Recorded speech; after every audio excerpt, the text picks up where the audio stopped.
আসসালামু আলাইকুম দর্শক, সবাই কেমন আছেন? আলহামদুলিল্লাহ, আমি ভালো আছি। আশা করি আপনারা ভালো আছেন। আজকে আমরা দেখাবো যে মাছ ধরতেছি সেই ভিডিও। কারণ অনেক দিন পর মাছ ধরতে একটু ভালোই লাগে বাড়িতে গিয়ে।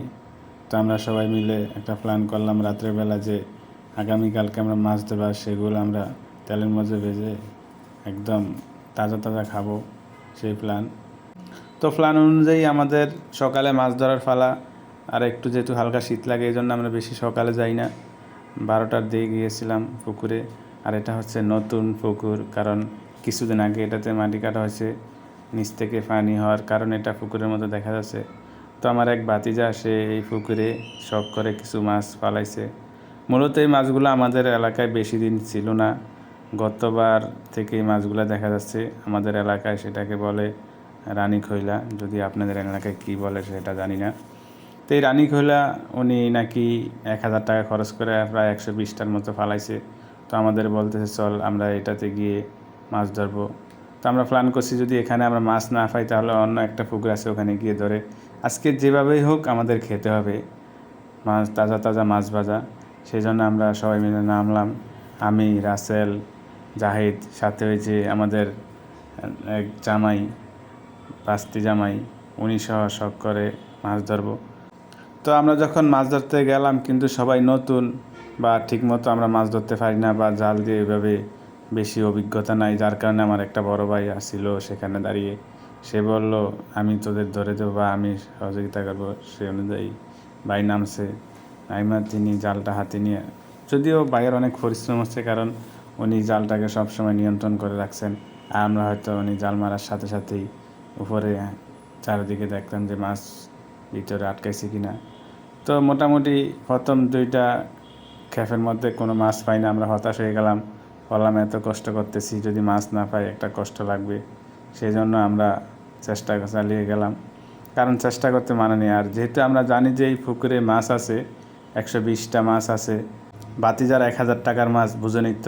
আর এখন কোনো বর্ষাকাল না যে মাছগুলো চলে যাবে বা কেউ খেয়ে ফেলবে, সেই কোনো সম্ভাবনা নাই। তো আমরা চেষ্টা চালিয়ে গেলাম। ও, একটা কথা বলতে ভুলে গেছি, সেটা হচ্ছে যাওয়ার সময় ভাতিজা বললো কিছু মুড়ি নিয়ে চল, মুড়িগুলো দিলে পুকুরে ভাসতে থাকবে, তখন মাছ আসবে। কিন্তু দেখলাম না, আমরা মুড়ি দেওয়ার পরে কোনো মাছ আসে না। তো আমরা চেষ্টা চালিয়ে গেলাম একের পর এক। প্রথমে 2-3বার চেষ্টা করার পর যখন মাছ না ওঠে তখন আমরা একটু মনটা খারাপ করলাম, কিন্তু তারপরে দেখলাম উঠতে লাগলো। কারণ এখন সবাই মিলে একটু চেষ্টা করতেছি বেশি করে। ওই যে আপনারা দেখতে পাচ্ছেন মাছ পাওয়া গেছে। প্রতিটা ক্ষেপে যখন মাছ পাওয়া যেত আমাদের খুব ভালো লাগতো, আমরা সবাই আনন্দ করতাম। আর যখন মাছ পাওয়া না যেত তখন মনটা একটু খারাপ থাকলো। তো আমরা প্ল্যান করছি যে মিনিমাম আমাদের 20 থেকে 30টা মাছ পাওয়াই লাগবে, কারণ অনেক মানুষ আমরা। আর যেহেতু আমরা মজা করে খাবো বা সবাই মিলে খাবো, সেটার আনন্দ অন্যরকম। তো আমি মাছটা পেয়ে খুব আনন্দ লাগছিল, হাতে নিয়ে দেখলাম যে মাছটা খুব ভালো লাগছে, আমার ভাতিজাও ধরলো। তবে এর মধ্যে একটা কথা আছে, এই যে জাহিদ, সে কিন্তু এই মাছটা অন্যজনেরটা নিছে, সে মাছ পায় না।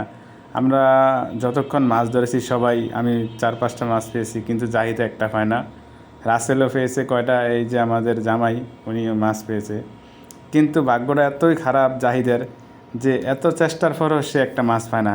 এটা নিয়ে আমরা খুব দুষ্টামি করতেছিলাম যে তোরে এবার দিয়ে দিব। যাই হোক, আমরা মাছ ধরার চেষ্টায়, আর আমার কাছে একটু বেশি ভালো লাগে, কারণ এই মাছ ধরতে কোনো ভয় নাই, কারণ এখানে কাটা যাওয়ার মতো বা ব্যথা পাওয়ার মতো কিছু নেই। সবাই অনেক আনন্দ করার সাথে সাথে মাছগুলো ধরলাম। সবাই বলতে এই মাছগুলো নাকি একটু বোকা টাইপের হয়, কিন্তু যখন ধরতে গেলাম দেখে বোঝা গেল না না, তাদের কথায় ভুল। কারণ এই মাছগুলো মোটে বোকা না, অনেক চালাক। আমাদেরকে অনেক কষ্ট করেছে এগুলো ধরতে। যদিও 120টা মাছের মধ্যে আমরা মাত্র 20টা মাছ পেয়েছি, তো বুঝে নেই কত কষ্ট হয়েছে আমাদের। যতবার আমি মাছ ধরতে গেছি ততবারই ভালো লাগছে, কারণ একটা করে মাছ পেতাম। যদিও বেশি পাই না, আমি টোটালি 4-5টা মাছ পেয়েছি। তাও খুশি যে আমরা মাছ পেয়েছি কষ্টের বিনিময়। এখানে নতুন মাটি কাটার কারণে পানি কম এবং বালু একটু বেশি। তো যাই হোক, দেখলাম পানি পরিষ্কার আছে। এই যে আমাদের জামাই বিশেষ করে, উনি ঢাকাতেই গেছেন, মাছ ধরবে আমাদের সাথে খুবই আনন্দ করছেন। কখনো মনেই হয় না যে উনি আমাদের সিনিয়র বা আমাদের বাড়ির জামাই আমাদের মতো দুষ্টামি করছেন। তো আমাদের মাছ ধরা শেষ, এখন আমাদের বাড়ি যাওয়ার পালা। এই যে দেখছেন আমরা মাছগুলো নিয়ে খুশি মনে বাড়িতে যাচ্ছি, কারণ আজকে আমরা সেগুলো খাবো, খুব ভালো লাগবে। এই যে জাহিদ যদিও হাসি দিছে, কিন্তু সে মাছ পায় না। এই যে আমরা মাছ ধরতে আসবো বলে অনেকে আমাদের সাথে আসছেন, এসে দেখছেন যে আমরা কীভাবে মাছ ধরি। সর্বশেষ যে যাচ্ছে, এই যে ওর ওই পুকুর, ওই মাছ পালাইছে 1,000 টাকার মাছ। এটা নিয়ে অনেকে অনেক কথা বলছে। এই যে আমার ভাই চলে যাচ্ছে, উনি অনেক পরিশ্রম করছে। সবাই ভালো থাকবেন, ধন্যবাদ, আল্লাহ হাফেজ।